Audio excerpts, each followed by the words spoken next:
belangrijkste nieuws uit Curaçao in het Nederland. Access Journaal, vers van de pers.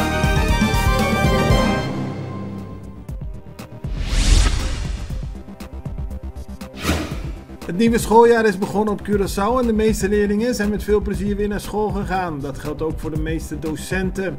Minister van Onderwijs Sitré van Heidoren was aanwezig bij verschillende scholen vandaag.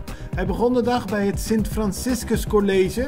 Daarna ging hij naar de Divi Divi school om uiteindelijk te eindigen bij het Berg Karma school.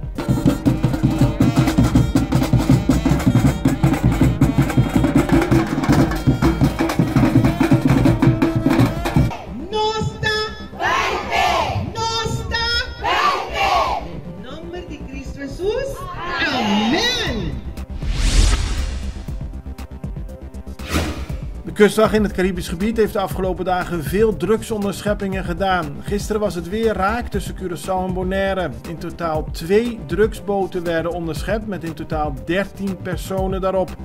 Het aantal drugs dat in beslag is genomen bedraagt bijna 3000 kilo drugs.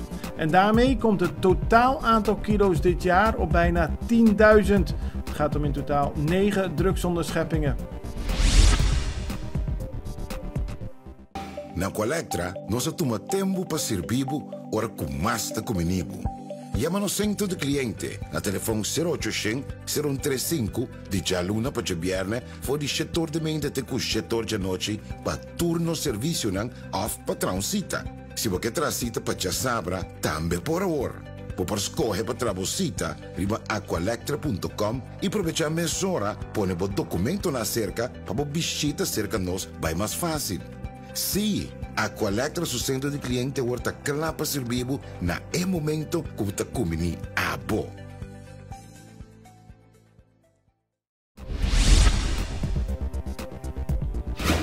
De rechtbank heeft gisteren weer de zaak Inex 2.0 behandeld. Dat gaat over de roof van bijna 600 kilo drugs uit een politiekantoor. De roof vond al in 2018 plaats, maar houdt nog steeds de gemoederen bezig. Tijdens de rechtszitting werd duidelijk dat er veel mis is in het korps, zo meldt de Extra vandaag. Veel mensen zijn bang om te vertellen wat agenten precies doen en ook lijken meerdere agenten betrokken te zijn geweest bij de roof van 600 kilo drugs. In de wijk Siripapaya is gisteren een man beschoten. Dat gebeurde bij zijn huis aan de Calle Avacero. De auto waarin de man zit is ook geraakt door kogels en is door de politie voor onderzoek in beslag genomen. Er zijn 2 huiszoekingen verricht en de man is naar het CMC gebracht voor medische behandeling. Het lijkt een kwestie van tijd voordat Curaçao te maken krijgt met een verhoging van de broodprijs. Dat zegt Jean Fayaat van Panaderia Isa. Volgens hem heeft dat te maken met de internationale ontwikkelingen en zijn de producten die nodig zijn om brood te maken flink in prijs verhoogd. Die moeten geïmporteerd worden, dus er is niks aan te doen, aldus Fayaat. De broodprijs moet omhoog, want voor dit moment is het voor de bakkers bijna niet meer te doen om brood te maken en enige winst te krijgen. De stichting Help de Schoolkinderen van Curaçao helpt de scholen op Curaçao met het sturen van schoolmeubilair. Dat gebeurt in containers. In de afgelopen 5 jaar zijn er al 100 containers gestuurd. De 100ste werd gisteren uitgereikt aan de Albert Schweitzer FO in Salinha. Nummer 101 gaat naar de Goilo School later deze week. Het gaat om spullen die de scholen goed kunnen gebruiken. Een delegatie van Nederlandse parlementariërs zal volgende week Curaçao bezoeken. Daarvoor gaan ze naar Suriname en Bonaire. Het bezoek staat in het teken van de gevolgen van de slavernij in de huidige samenleving en welke rol Nederland daarin gespeeld heeft.